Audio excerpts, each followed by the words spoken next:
உங்களுக்கு பிடிச்ச team cricket match விளையாடுதுன்னு வச்சுக்கிடுங்க. வேலை விஷயமா உங்களால அத லைவா பார்க்க முடியல. அடுத்த நாள் காலையில உங்க டீம் ஜெயிச்சிட்டுது அப்படிங்கிற நல்ல செய்திய கேக்குறீங்க. உங்க வேலையெல்லாம் முடிச்சிட்டு அன்னைக்கு மத்தியானம் அதே மேட்சோட ரீப்ளேய பாக்குறீங்க. தொடக்கத்துல உங்க டீம் ரொம்ப மோசமா விளையாடுறாங்க. முதல் ஓவர்லயே ஒரு விக்கெட் போயிருது. ஒரு ரன் தான் எடுத்திருக்கறாங்க. நீங்க ஸ்ட்ரெஸ் ஆவீங்களா? வருத்தப்படுவீங்களா? நிச்சயமா கவலைப்பட மாட்டீங்க. என்னதான் மோசமான தொடக்கம்னாலும் கடைசில அவங்க ஜெயிக்க போறாங்கன்னு உங்களுக்கு தெரியும்.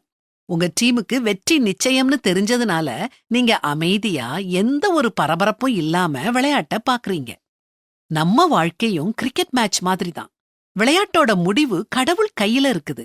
வாழ்க்கையில பல சவால்கள் வரும், எதிர்பாராத திருப்பங்கள் வரும். ஆனா கடவுள் எல்லாத்தையும் நன்மையா முடிப்பாருன்னு அவர் மேல நம்பிக்கை வச்சு எந்த ஒரு பரபரப்பும் இல்லாம காத்திருக்கணும். நாம நினைச்ச மாதிரி, நாம திட்டமிட்ட மாதிரி காரியங்கள் நடக்காட்டினாலும் கடவுள் தம்முடைய மகிமைக்காகவும் நம்முடைய நன்மைக்காகவும் ஏதோ செஞ்சுகிட்டு இருக்கிறாரு அப்படின்னு திடமா நம்புங்க. அன்றியும் அவருடைய தீர்மானத்தின்படி அழைக்கப்பட்டவர்களாய் தேவனிடத்தில் அன்பு கூறுகிறவர்களுக்கு சகலமும் நன்மைக்கு ஏதுவாக நடக்கிறதென்று அறிந்திருக்கிறோம்னு பைபிளையும் வாசிக்கிறோமே.